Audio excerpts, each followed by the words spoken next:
गरीब समोसे वाला। ये कहानी है विष्णुपुर में रहने वाले धर्मा की। गरीबी ने हाथ तोड़ रखे थे पर फिर भी वह खुश था। 2 वक्त का खाना और सुकून था, पर यह सुकून ज्यादा दिनों तक नहीं रह सका। शादी के कुछ महीने बाद एक दुर्घटना में उसने अपना एक पैर गंवा दिया था। पैसे न होने की वजह से वो अपना इलाज भी नहीं करवा पा रहा था। सुशीला, आज तो खाने का एक दाना भी नहीं है, तुम तो कुछ कमा नहीं पाओगे। मैंने बात की है, आज से मैं बाहर जाऊंगी, तुम कम से कम घर के छोटे मोटे काम कर लेना। ऐसे में सुशीला अब रोज काम पर जाने लगी। एक दिन धर्मा अपने घर में बैठा खाना बना रहा था कि उससे मिलने के लिए उसका एक दोस्त घर पर आया।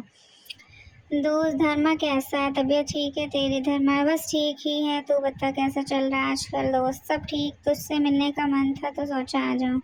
धर्मा, हाँ आ जाया कर, वैसे भी मैं अकेला ही रहता हूँ घर पर। मेरी पत्नी तो शाम को आएगी, अकेले बैठे बैठे कुछ नहीं होता तो मुझ तुझसे बात ही कर लिया करूँगा। दोस्त, धर्मा तुझसे एक बात कहूँ? धर्मा, हाँ बोला।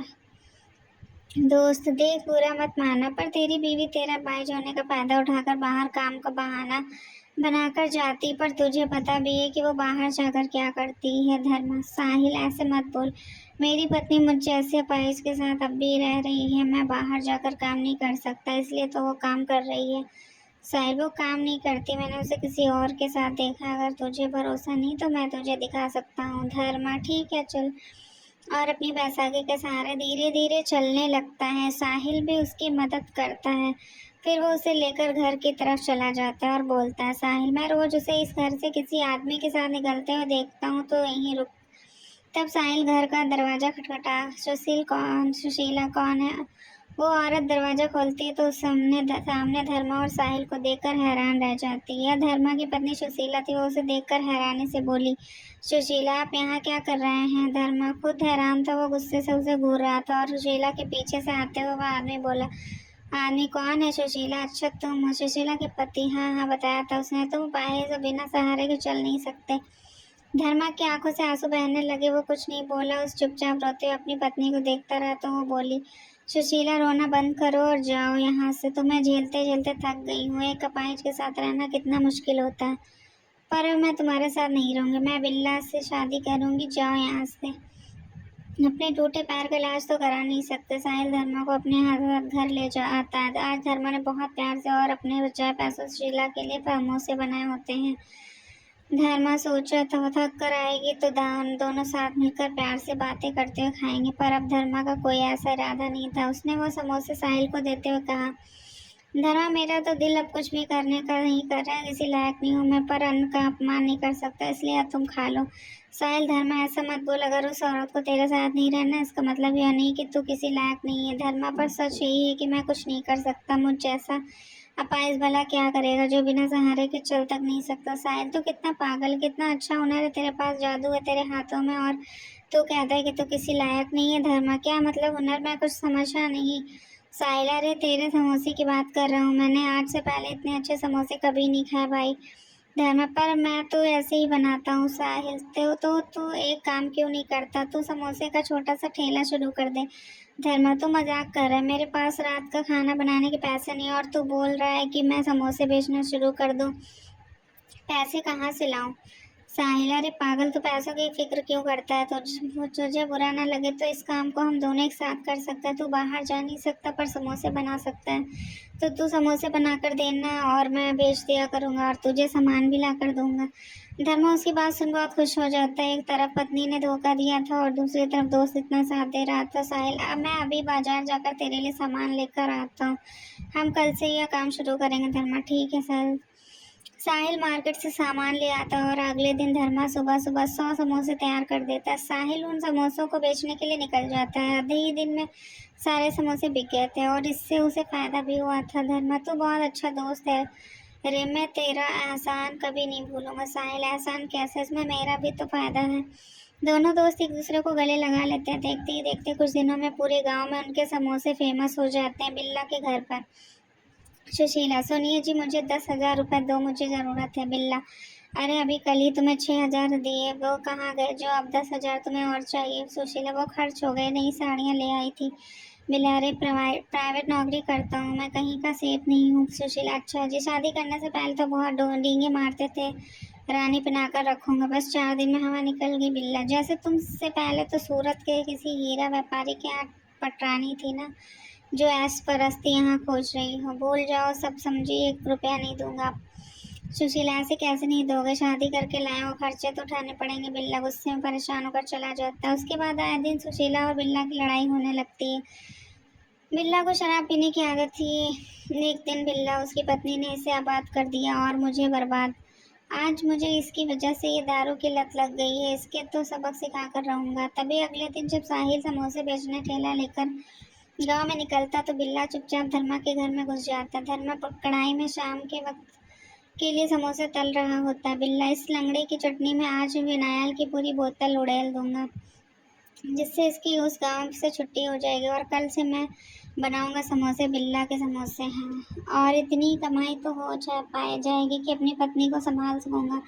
नहीं तो लोग कहेंगे लंगड़े की तरह बिल्ला भी संभाल नहीं पाया। नहीं नहीं, ऐसा बिल्कुल नहीं होगा। इसके बाद मौका पाकर बिल्ला झट से विनायल की 1 बोतल चटनी में मिला देता है। शाम के वो साहिल घर आता है। साहिल, अरे दोस्त, समोसे और चटनी तैयार है ना? आज तो सारा माल दोपहर में ही लग गया। धर्मा, हाँ हाँ सब तैयार है, ले भाई खा रखो सब ठेले पर। साहिल आवाज लगाते, समोसे खाओ, गर्मा गर्म समोसे। आओ भाई, धर्मा के मशहूर समोसे खाओ। प्रिंसिपल, अरे भाई रुको जरा, मुझे स्कूल के बच्चों को पार्टी के लिए 50 समोसे चाहिए। हाँ हो जाएंगे क्या? साहिल, हाँ हाँ क्यों नहीं, अभी लो श्रीमान। साहिल झट समोसे गिनकर पैक कर देता है। साहिल, लीजिए सर, आपके समोसे तैयार हैं और साथ में चटपटी चटनी भी। प्रिंसिपल, धन्यवाद भाई, लीजिए आपके पैसे घर पहुँच कर। साहिल, अरे धर्मा भाई, आज तो सारे समोसे एक स्कूल वाले बच्चों की पार्टी के लिए झट से ले गया। धर्मा, क्या बात है, तुम्हारी और मेरी मेहनत रंग लाई दोस्त। भगवान करे सब बढ़िया ही हो। कुछ ही देर में उनके घर पर 2 पुलिस वाले और वही आदमी जो समोसे लेकर गए थे वे लोग आते हैं। प्रिंसिपल, यही है वो, पकड़ लो इंस्पेक्टर। इसके समोसे खाने की वजह से सभी बच्चे बीमार पड़ गए। धर्मा, अरे भाई बात क्या हुई, जरा बताओ तो। इंस्पेक्टर, अपाहिज होने के बावजूद ऐसी हरकतें करते हो तुम लोग, शर्म नहीं आती? छोटे बच्चों को केमिकल वाले समोसा खिला दिए। साहिल, हमने ऐसा कुछ नहीं किया साहब, जरूर कोई गलतफहमी हुई है। इंस्पेक्टर, चलो अब थाने चल के सब गलतफहमी दूर कर देंगे तुम्हारी। चलो थाने में। इंस्पेक्टर, अरे भाई अब बताओ तुम लोगों ने ऐसा काम क्यों किया? बच्चों की जान के साथ खिलवाड़। साहिल साहब, हमने ऐसा कुछ नहीं किया, हमारा विश्वास कीजिए। मेरा दोस्त तो पाई वो घर से बाहर भी अपनी व्हील चेयर पर जाता है। सिपाही साहब, कुछ दाल में काला जरूर लगता है। धर्मा के समोसे तो इतने स्वादिष्ट और फेमस है, वो भला ऐसा काम क्यों करेगा? वो खुद अपना कारोबार खराब क्यों करेंगे? इंस्पेक्टर, तो वो समोसे खाता है भाई, लेकिन तेरी बात में दम तो है। तभी धर्मा अपने साथ हुई घटना को विस्तार से बताता है। इंस्पेक्टर, वैसे अब अपनी पहली पत्नी के घर का पता बताओ जरा, तहकीकात करनी है और तुम जाओ अपने घर, जरूरत पड़ने पर थाने आना होगा। उसी शाम बिल्ला समोसे बनाने की सामग्री लेकर और शराब के नशे में चूर घर आता है। बिल्ला, सुशीला, अभी जल्दी से गर्मा गर्म समोसे बना, हम आज से समोसे बेचेंगे। सुशीला, आपका दिमाग ठिकाने है कि नहीं? मुझे नहीं आते समोसे बनाने, एक झापड़ में बत्तीसी निकाल दूंगा तेरे लिए मैंने उस धर्मा का धंधा बंद करवाया और तू अब समोसे नहीं बनाएगी। ले अब तेरा देख क्या करता हूँ। किस्मत से उसी वक्त साहिल धर्मा की व्हील चेयर आधा खेलता वहीं से गुजर रहा था। सुशीला धर्मा को रोते हुए कहती, सुशीला मुझे माफ़ कर दो धर्मा, मैंने तुम्हारे साथ बहुत गलत किया। तुमने तो कभी मुझ पर हाथ भी नहीं उठाया था, पर मैंने तुम्हारे साथ जो किया भगवान मुझे उसकी सज़ा दे रहा है। मुझे माफ़ कर दो धर्मा, मुझे माफ़ कर दो। बिल्ला, अरे उससे क्या माफ़ी मांग रही है? तुझे मज़ा चखाता हूँ धर्मा, जो तुमने किया उसकी सज़ा तुम्हें मिल चुकी है और अब बिल्ला जो तुम्हारे साथ कर रहे हो उसे उसकी सज़ा मिलेगी। धर्मा, हेलो पुलिस स्टेशन, यहाँ पर एक शराबी आदमी अपनी बीवी को मार रहा है, आप आकर उसे अरेस्ट कर लीजिए। धर्मा, सुशीला तुम चिंता मत करो, पुलिस अभी आती ही होगी उसे अरेस्ट करने, तुम बिल्कुल मत घबराओ, वो तुम्हारा कुछ नहीं बिगाड़ पाएगा। सुशीला, तुम धन्य हो। धर्मा, तुम धन्य हो, जिस औरत ने तुम्हारे साथ इतना बुरा किया तुम आज उसे ही बचा रहे हो। मैं जाने किस मुंह से तुमसे माफ़ी मांगू। धर्मा, तुमने अपनी गलती स्वीकार की, बहुत है, अब रोना बंद करो और जाओ अपनी ज़िंदगी की नई शुरुआत करो। और हाँ, फिर से कभी किसी का भरोसा मत तोड़ना, क्योंकि हर कोई ये दुख नहीं सहन कर सकता। सुशीला, मैं भगवान से प्रार्थना करूंगी कि तुम हमेशा खुश रहो। पुलिस के आने के बाद सुशीला साहब, धर्मा और साहिल भैया बेकसूर है, यह सब किया धरा बिल्ला का है। बिल्ला ने ही फिनाइल चटनी मिलाया था। इंस्पेक्टर, ले चलो इस रोले लाल को थाने में, इसकी सारी हेकड़ी निकालते हैं। और धर्मा और साहिल, आप लोगों को जो तकलीफ हुई उसके लिए माफ़ी। चलो भाई, अब धर्मा की ज़िंदगी में सब कुछ ठीक हो चुका था। उसकी समोसे बिजनेस की शुरुआत अब ऊंचाई छू चुकी थी। उसे लोगों ने अब एक नाम भी दे दिया था, धर्मा समूह सेवा।